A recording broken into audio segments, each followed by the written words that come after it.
Hello and welcome to another beginner's piano lesson here at LearnPianoLive.com. This is a beginner's lesson, so the assumption is you know nothing about piano. You don't know the letters, you don't know how to read music, you don't know any chords. If that's you, you're in the right place. We're starting at the very basics. So really the keys to this lesson is to ask a whole lot of questions.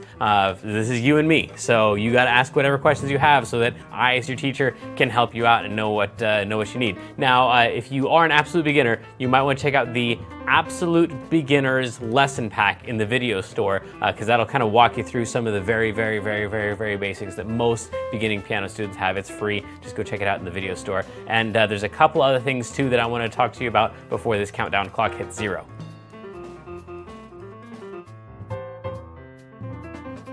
All right, first and most important, ask a lot of questions. The way that you're going to do that is there's a couple different ways. You can jump in the chat room and talk with the other students who are logged in at the same time. I'll be watching the chat room too. You ask your questions there, or if it's a question that's just for me, a question about the lesson, especially if you know it's one that's going to fit best at the question and answer time at the end, then you can just put your name and your question in the box below this video, click submit, and then I will get that. Now, if you're already in the archives, if you're watching this not live, but you're watching this in the archives, then make sure at the end of the lesson you click on the survey button. You don't have to fill out the entire survey. If you want to, I mean, I'd love your feedback, but really the best part of that is that you can put your question in there, and then when you click submit, then I will get all of your questions. I'll make sure that you get them answered, whether you're in the archives or you're live.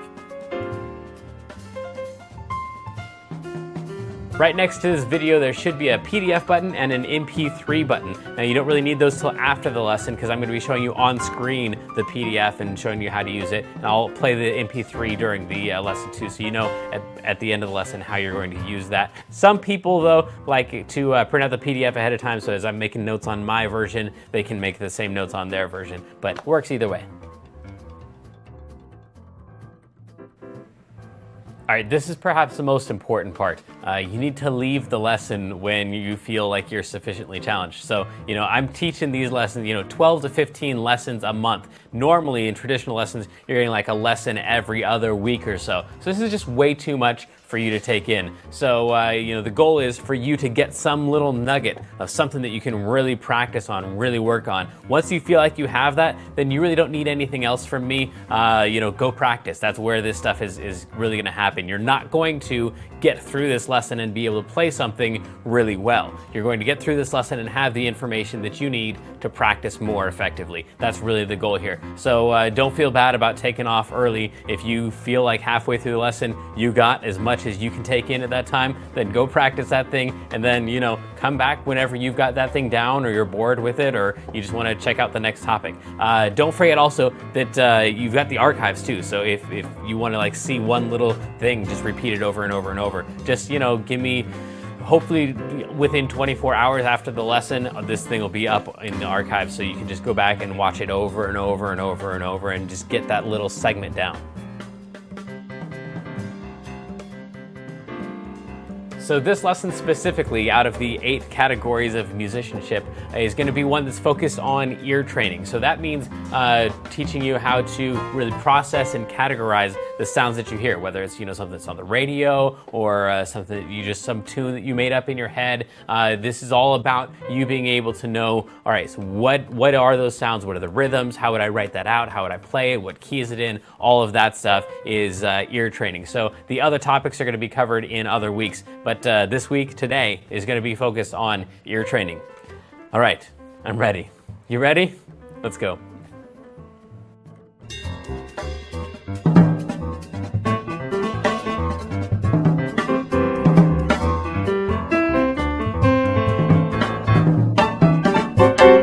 All right, welcome back. Some good news and some bad news here. So I guess some good news and some slash news. So the good news, all good, is Zach Evans will be our guest tomorrow. Usually we do a guest on Wednesday, but it worked out better in his schedule to do a Tuesday. So he'll be here.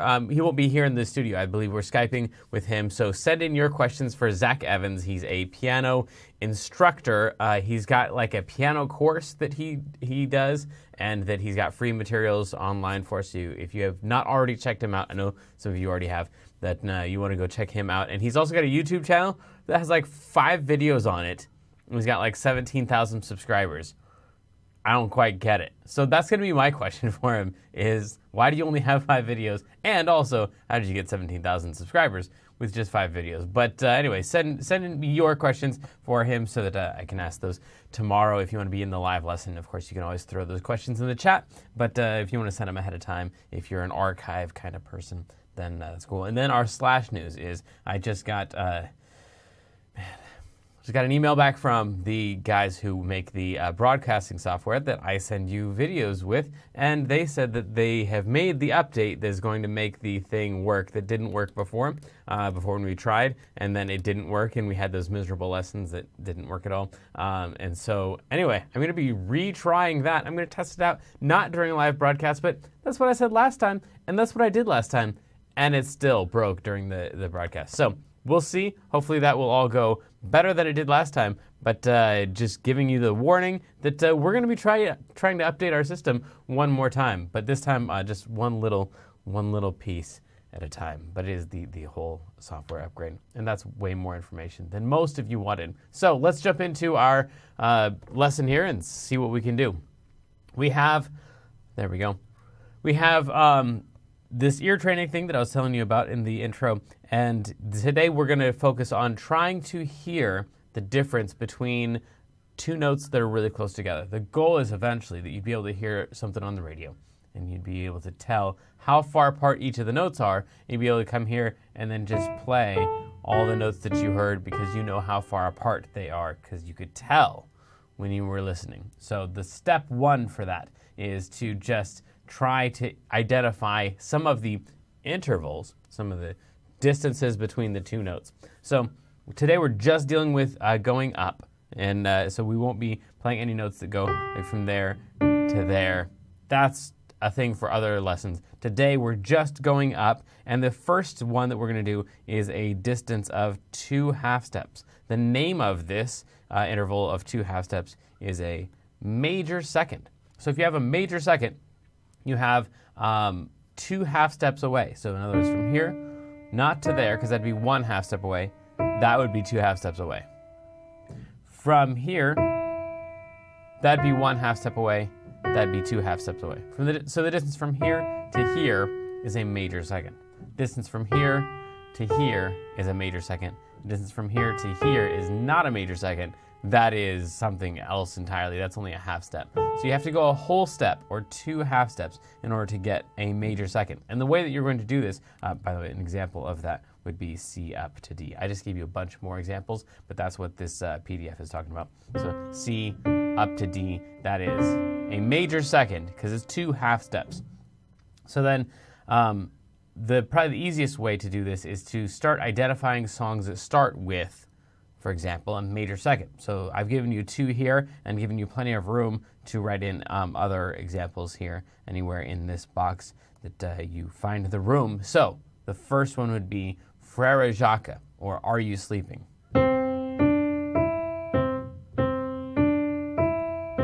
That thing right there, that begins with that interval of a major second because it's 2 half steps away. So no matter where you play, 2 half steps, it's the beginning of Frère Jacques. So if we start here on this random note, we go up 2 half steps, 1, 2.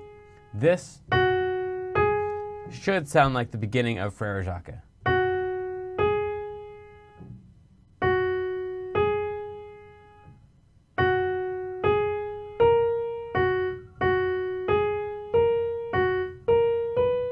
So you don't have to play the whole Frère Jacques, but just listening for those first 2 notes. Or if you know the song Rudolph the Red-Nosed Reindeer, that would be another example. So we'd have something like, now you could hear that as, or you could hear that as,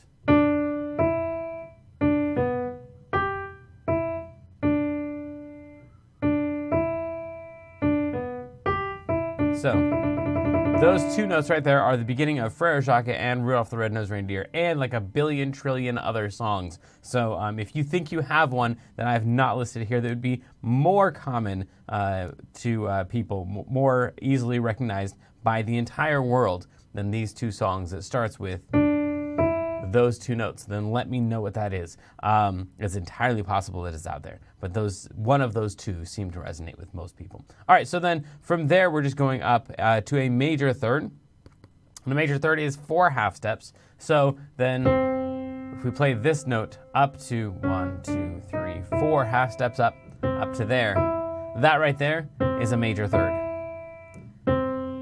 And being able to tell the difference just by listening to a major second and a major third. For example, if you're not looking at the screen, this thing right here, was that a major second or was that a major third? Well, it should sound like the beginning of,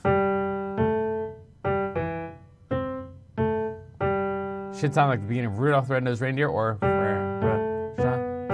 so then that would be a major second. Whereas something like this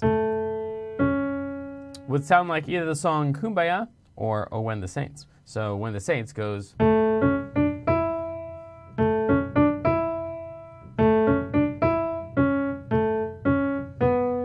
If you haven't heard that song, hopefully you've heard the other song, but they're both religious. At least the beginning of that song. They both start with a major third moving up. So that's your major third. So then the goal is that you'd be able to hear two notes and be able to tell the difference between a major second and a major third. Now the perfect fourth that we have down here, and also the perfect fifth down here, of 5 half steps and 7 half steps respectively, also make up the songs Here Comes the Bride, and Amazing Grace for your 5 half steps. That's your perfect fourth. Or Star Wars or Raindrops on Roses and Whiskers on Kittens for your perfect fifth. So let me play some of those for you. Perfect fourth would sound like this.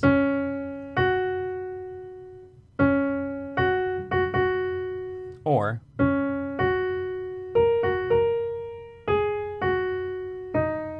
so those are your 2 songs for a perfect fourth, and then a perfect fifth would be something like, which would be like,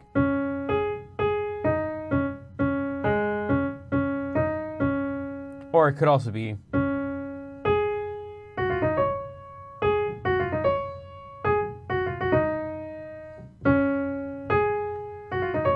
so those 2 notes right there make up your perfect fifth, and those 2 notes right there would make up a perfect fourth. Now, a couple different ways to do this.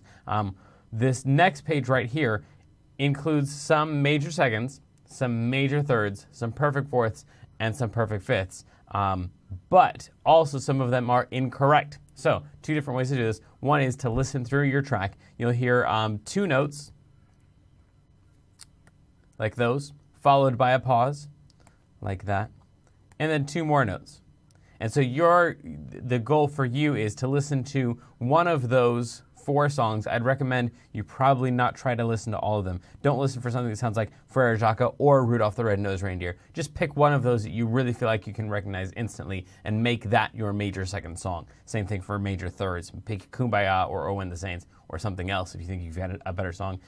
Here Comes the Bride, Amazing Grace. So just pick one of each of those. So you've got 4 songs you're listening for, and then when you play the MP3 and it plays one of those songs, then check and see if you got the right interval. And the way you tell that is if it is on a space and it's going to that next line, that's 1 notch over. So from here to there, that's just 1 notch over. That would be a second. So another example of a second would be like right here to right here. Or from right here to right here. These are all seconds because they just go from a line to a space or a space to a line, just 1 notch away. Whereas a third is going to be something more like this over here, where we have a space, we go past the line, and we go up to a space. So this note right here to this note, that's going to be a third. So you can tell the answers by the sheet music that I give you. I didn't just write out all the numbers so that it would be a little bit more difficult to accidentally cheat and accidentally look ahead, because I know when you're trying to test yourself, knowing the answer ahead of time can really skew your results. So if you had a note like from right there to right there, that would also be a third, because we'd be going from that line past that space and up to that line. So that'd be a third as well. A fourth would just be 1 more than that. So this guy right here would be a fifth hopefully is what you said at home. That one, we're going past that space, past that line, past that space to get up to that line. So this is 1, 2, 3, 4, 5 notes included in from here to go from there to there. So that would be a fifth. So if you're going from a line to a line, you are either doing a third or a fifth. If you're going from a line to a space or a space to a line, then you're either doing a second or a fourth, depending on how many spaces and lines there are in between. So that's one of the options, is to look there and do that. The other option is, since there are other intervals that are mixed in here, you can play, if you already know some of the lines and spaces, if you're already in Clopple Academy or have taken some other lessons, or you just pick up on this stuff really quickly, then you would know, for example, that this guy, right, I want to give you a good example. Here we go. This one works. This one right here is an A, and this one right here is a C. So the distance from here to here, it would look kind of like a third, except that there are only 1, 2, 3 half steps to get from here to here. And you know from the previous page that on a major third, you need to have 4 half steps. So this is not enough half steps to make a major third. So this is neither. This is nothing that you have on this page. This is not a major second. This is not a major third. It's not a perfect fourth. It's something else entirely. So what you can do is go to this page and fix all of the ones that are nothing. The way you could fix this one is by raising this note by a half step, making it sharp. So you would take this note and this note. If you raise this note, now we've got a C sharp, and now it is 4 half steps. I will give you the hint that in almost every case, you can fix the wrong interval by just moving, by just moving the top note up a half step, by putting a sharp on the top note. So that one right there would now be a major third. And so you can tell that by either looking at the notes and being able to like count the half steps in between. Sorry, I was thinking ahead. And tell whether or not you've got the right number of half steps for the interval that you think that it should have. Or you can just tell by listening and saying, no, that doesn't sound like any of the songs. That second note probably needs a sharp on it, and put a sharp on that. And then tomorrow we will come back, and all of these that need the sharps on them will have the sharps on them. So you come back tomorrow for your answer key that will have all of the sharps in the right spot. So hopefully that makes some sense. If not, of course, let me know, and I will try to go over that more. But I think that's about it. So let's do a wrap up and get to your questions and see what didn't make sense, I guess, is really what the question and answer time is all about. Okay, so we said distances in half steps. We counted half steps. That's just the next note over. There to there is a half step. There to there is a half step. There to there is a half step. And then we talked about how there are songs for every interval, or I guess every song begins with some interval. As soon as you have a note and it changes to something else, you got an interval. So that is some interval, and there are plenty of them that start with major seconds, major thirds, perfect fourths, and perfect fifths. We didn't talk about why they're called perfect, but we'll be getting to that in other lessons as well as other intervals. And then we talked over here about how to tell whether you're dealing with major seconds or whether you're dealing with thirds or fourths or fifths, how to count lines and spaces, and how in almost every case, if the sheet music that you're looking at does not sound like one of the intervals from the previous page, that all you need to do is put a sharp on the second note, and you will come up with one of the intervals. And tomorrow we'll be getting our answer key for that. So hopefully all of that makes sense. I guess it's time for questions and maybe some answers. Let's refresh the page, and we have one today from student 665013. I don't know that. What happened to 1 and 3 half steps? Right. So this is not anywhere near all of the intervals for that you will hear on the radio. This is, now there are only 12 of them, so this is a third of them. It's a lot. It's a lot. But pretty much either going from this note to this note, or this note to this note, or to this note, or to this note, this note, this note. That's about it. Once you get up to there, then it's pretty much just the same thing, because that's the same note. So there's only really 12 half steps that you need to learn, and this is 4 out of those 12. So it seems like plenty to me. And then tomorrow we'll be talking more theory and talk about why they're called perfect and all that stuff in the upcoming 2 lessons. No, we won't tomorrow. We will be on Wednesday, because tomorrow we're interviewing Zach Evans, which you are already looking up and sending your questions in for him for the interview. So tomorrow, or I guess Wednesday, we'll be going through all the other intervals. That's going to be a whole lot of stuff crammed into one lesson. So yeah, there we go. So they're just not here. 1 and 3 are other things. 1 is called a minor second, and 3 is called a minor third. I probably shouldn't have said that, because that just confused a whole lot of people, but you kind of asked for it. So anyway, I think that's it. Yes, it is. Until next time, my friends, good luck. Have fun.